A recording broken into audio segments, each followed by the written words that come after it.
Honkai Star Rail is a great game.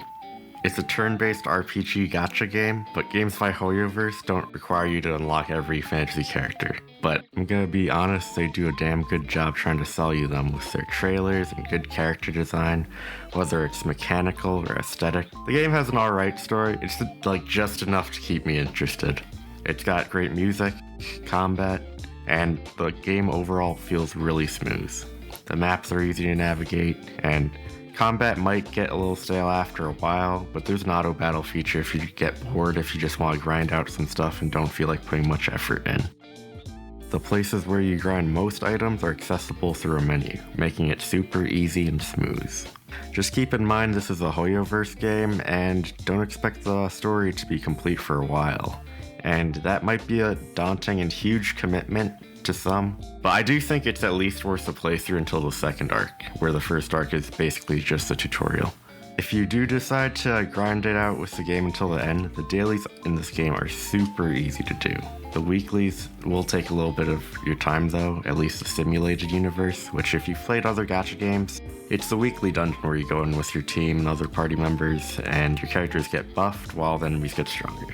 But it doesn't give you BS scaling, as you could just choose one that's within your difficulty level. Another good thing I like about the game is I think every character in the game is good so far, but they all have their strengths and weaknesses, and people like to make tier lists for them, but I think they're all good. They just depends on the situation. The starting characters are pretty good in my opinion. Dan Heng is a prime example of the Hunt character, which is a single target DPS class. He's mostly self-sufficient. His skill allows him to slow an enemy if he crits, and his ultimate lets him do even more damage if the target is slowed. Additionally, if he's targeted with a buff from somebody else, he gains wind damage penetration, allowing him to do more damage. The second starting character is March 7th, and she's a preservation character, which is the shielding class, which blocks damage. She can put a shield on an ally, and it gives them a higher chance of being attacked if they're above 30% HP. If a character with a shield is attacked, she could follow up with an attack up to 2 times until her next turn. Her ultimate deals damage to all enemies and has a chance to freeze them, stopping them in their tracks.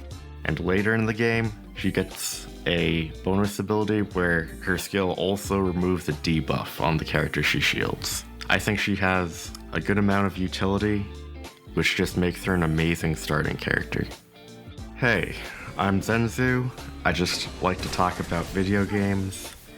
Thanks for watching, please subscribe, and I'll see you next time.